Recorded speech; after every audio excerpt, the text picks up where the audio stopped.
د لوی او بخښونکي خدای پر سپېڅلي نامو د افغانستان د ملي راډیو ټلویزیون د ټولنیزو رسنیو قدرمنو لیدونکو نننۍ مرکه مو د لوګر ولایت د کرنې اوبو لګولو او مالدارۍ ریاست له رئیس او د دې ولایت د ځمکو د غصب د مخنیوي کمیټې له مشر الحاج مولوي سید امین هاشمي سره په لار اچولې. محترم مولوي صاحب سید امین هاشمي دلته زموږ سره شتون لري او دی به موږ تاسو ته د لوګر په کرنه مالدارۍ اوبو لګولو او په لوګر کې د دولتي غصب شویو ځمکو په باره کې خبرې کوي. مولوي صاحب ته ښه راغلاست. ښه راغلاست. خیر شه. السلام علیکم ورحمت الله وبرکاته. د هر څه نه مخکې زه د ملي ټلویزیون ټولو لیدونکو او کارکوونکو ته سلام وایم. الله تعالی دې وکړي چې دوی د میاشتې رمضان کې ښه سوکاله او خوشحاله وي او د عبادت جوګه ګرځېدلي وي. ښه ورځو مولوي صاحب محترمو پښتنو ته لوګر کرنیز وضعیت که په لنډ ډول تشریح کړي چې دلته کرنه د تیر نظام جمهوریت پرتله اوس په امارات کې څه ډول؟ بسم الله الرحمن الرحیم. د لوګر ولایت کرنیز وضعیت لله الحمد په نسبت سره تیرو وختو ته ښه سوی ده. د خطوب علائم او وجوهات دا دي چې اوس په دې وخت کې موږ د زراعت مدیریت ریاست څومره کارمندان سي دي چې څومره مسلکیان دي هغه هرې ساحې د لوګر ولایت ته تګ کوی سي خلقو سره هغه خپلې تجربې د دوی د حاصلاتو په بهبود کې هغه شریکوی سي او شریکوي او خلقو ته کوم خدمات چې کوم د زراعت مربوط هغه ورته رسوي. نو په نسبت مخکې وختو ته خلق دغه پوهاوی ډېر سوی ده، یو ته پوهاوی ورکړی سوی ده، یو ته مکاتب جوړ سوي دي، صنفونه ورته جوړ سوي دي په مختلفو ولسوالیو کې چې هغه د خپل زراعت څه شی کوي دغه هغه ګټه دوی ډېره واخلي. نو لله الحمد د لوګر ولایت وضعیت د زراعت په بخش کې ډېر ښه سوی ده. نفس یو آفات وي، طبیعي آفات وي، کله طبیعي آفات پیښ لکه په تېر کال کې موږ تاسو ولیدل چې په لوګر ولایت کې ډېر سیلابونه راغله، د خلکو حاصلات خراب کړل، خلکو ته تاوانونه ورسول. نو دا یو طبیعي پیښه وي. په عموم کې د لوګر ولایت وضعیت د دې په خاطر چې خلک پوهاوی ډېر حاصل کړی ده او له خپلو پټیو څخه له خپلو هغو کسبو څخه لله الحمد اوس ښه ګټه اخیستی شي. ډېره مننه مولوي صاحب. لوګر کې مو بزګرانو ته کوم سهولتونه رامنځته کړي دي؟ یعنې هغه سهولتونه چې په جمهوریت کې نه وو لوستي تاسو په راتګ سره یعنې په ټول کې اسلامي امارت په راتګ سره دلته رامنځته شوي او بزګران ترې خوښ دي. د بېلګې په توګه یې که راته ووایاست. او لوګر ولایت کې لله الحمد موږ په دغو تېرو 2 کلو کې مختلفو بخشو کې کارونه کړي دي. لکه موږ اصلاح شوي تخمونه توزیع کړي دي. په تېر کال کې موږ تقریبا 1.5 ټنه اصلاح 300 ټنه ټول مجموعه سي په بهاري تخمونه او د زمي د مني تخمونه ټول 300 ټنه اصلاح شوي تخمونه موږ خلکو ته ورکړي دي. او همدغه رقم موږ خلکو ته تر 300 پورې هغه د تخمونه هغه ورکړي دي، د سبزیجاتو خلکو ته ورکړي دي. او همدا رقم خلکو ته موږ عامه پوهاوی جوړ کړی. موږ مثلا د مداغې په ولسوالۍ کې د بعضې مؤسساتو په همکاري باندې هغه ته ټیمونه جوړ کړي دي، چې دغه ټیمونو مجموعه هغه ته بیا انجمنونه جوړ دي چې هغه ټول 12 انجمنه دي. په هر انجمن کې هغه 12 کسه راجمع شوي دي چې هغه ټول مجموعه بیا په نورو کلو کې اضافه نور دي پکې چې هغه 1015 کسه کېږي چې هغو ټولو ته موږ ترلنګونه په دې بخش کې ورکړي دي، زراعت په بخش کې دا سهولت مرته برابر کړي.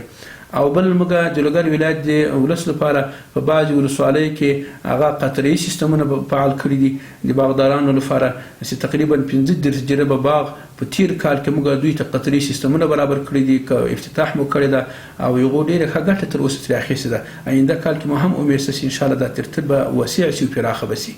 او همدغه رقم موږ د خپل ولس لپاره د دهقانانو لپاره له خپل وزارت سره موضوعات شریک کړي دي چې دوی لپاره وخت په وخت هغه راځي دلته د وزارت لخوا کارکوونکي هغو ته پوهاوی ورکوي د باغداري په بخش کې، د مثلا د غنمو په بخش کې، د حبوباتو د میوو په بخش کې، په هر شي کې دوی ته مختلف ترلنګونه ورکول کېږي. نو دا کارونه د لوګر ولایت د ولس لپاره سوي دي. نو امید لرم چې آینده کال کې به دا نور هم زیات شي. ډېره مننه محترم مولوي صاحب. کور دې ودان. که په لنډ ډول راته ووایاست چې تېر کال مو کرنیز حاصلات څومره او څه ډول وو؟ ما مخکې یادونه وکړله د کرنیزو حاصلاتو کچه د موږ په ابتدا کې ډېره ښه وه. مثلا موږ که د غنمو موږ تر دې وخته پورې تر څو سیلابونه راځي اکثر خلکو خو غنم واخیسته دغه حاصلات په نسبت تیرو کلو ته هغه 25% 30% زیاتوالی پکې راغلی او میوجات هم همدغه رقم چې کوم بارانو خراب نه کړل بیغو کې زیاتوالی راغلی مڼو کې مثلا زردالو کې ځکه هغه بارانو وخت کې مخکې وي هغه سیو دموږ هغه جلغوزي مثلا بادام دي په بعض ولسوالۍ کې لکه په خوخي مدغي ولسوالۍ کې یا مثلا چارمغ د فازر ولسوالۍ کې یغو حاصلات ډیر خو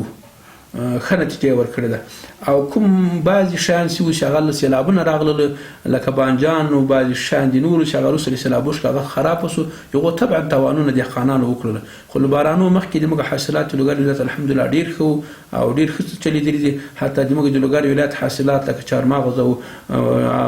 جلغوزي دا بهرنیو هېوادو ته هغه تللي دي رسېدلي دي الحمدلله. خیر اوسې مننه مولوي صاحب. په دې وروستیو کې د ځمکې لاندې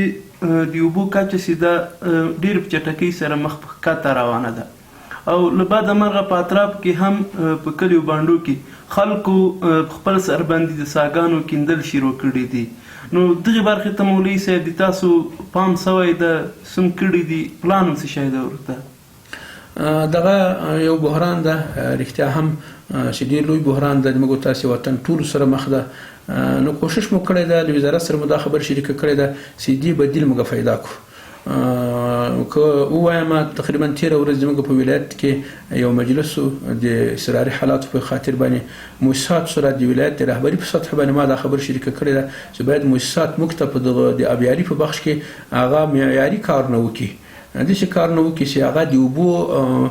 کنټرول پرې وشي نو بندونه موږ ته جوړ شي مثلا سیلابونه مخه ونیول شي چې د اوبو سطحه بیرته راجګه شي څومره ذخیره د اوبو چې کمیږي هغه بیرته راجوړ شي او پاتې شوه د برمو وهلو په اطرافو کې رښتیا هم برمې ډېرې دي نو کوشش مو دا کړی چې موږ د وزارت په سطحه د ټول افغانستان په سطحه باندې یو داسې عمومي پلان جوړ شي چې د دغه مخنیوی وشي او دوی ته بدیل پیدا شي ځکه دا یو داسې بحران ده چې هغه تنها تر لوګره پورې خاص نه ده بلکې دا ټول افغانستان کې ده نو دا د رهبري مسؤلیت ته او انشاءالله هغه هم ورته متوجه دي موږ د خپل غږ تر هغو پورې رسولی چې داسې یو جامع پلان ورته جوړ شي د خلکو لپاره بدیل د دې شي پیدا کړو. ډیره مننه مولوي صاحب. لوګر کې د کرنې مالدارۍ او بولګلو برخه کې مؤسسات د لوګر د کرنې له ریاست سره څومره همکار دي په کومو برخو کې ډیر کار کړی ده؟ لله الحمد لموږ سره مؤسسات چې کوم لوګر ولایت ته راشي ټول ولایت کې بلکې خاص کر زراعت له ریاست سره ډیر ښه هماهنګي سره لرو موږ دوی له موږ سره او موږ ته د دوی د وس مطابق چې څلته کوم مؤسسات همکاران لري پروژې هغه لري هغه له موږ سره ښه همکار دي. موږ سره په مختلفو بخشو کې کارونه کړي دي د اصلاح شوي تخمو په ارتباط باندې ما تر اوسه یادونه وکړله موږ سره همکاري کړې ده اگر که دا ووایو دا شی کم وي دوی چې کوم کومکونه کوي په نسبت د موږ ولس ته چې واخلو د خلکو غوښتنې له موږ څخه هم ډېرې دي او خلک مستحقین واقعي هم ډېر دي دوی دا شی کم وي خو بیا هم له موږ سره د اصلاح شوي تخمو په ارتباط د سبزیجاتو تخمو په ارتباط باندې همکاري کړې ده همدا رقم زموږ د زراعت په بخش کې د کانالو په بخش کې له موږ سره همکاري کړې ده له موږ سره مثلا د منابع طبیعي په بخش کې چې هغه له موږ سره ایچ آر ډي مؤسسه ده د WFP تمویلونکې هغه ده او د موږ سره تقریبا د 2000 کسانو لپاره په مختلفو ولسوالیو کې کارونه کوي چې هغو ته د میاشتې 8800 یا زیاتو کم پیسې ورکول کېږي دا د انکشاف جهات او د موږ د دواړو مشترک کار کوي نو دا د مؤسساتو همکاري ده له موږ سره بلکې له موږ سره په تیر وخت کې مؤسساتو د سږ کال لپاره تیر کال هم موږ ته 232 جریبه باغونه ایښي وو متراکم او غیر متراکم مثمر باغونه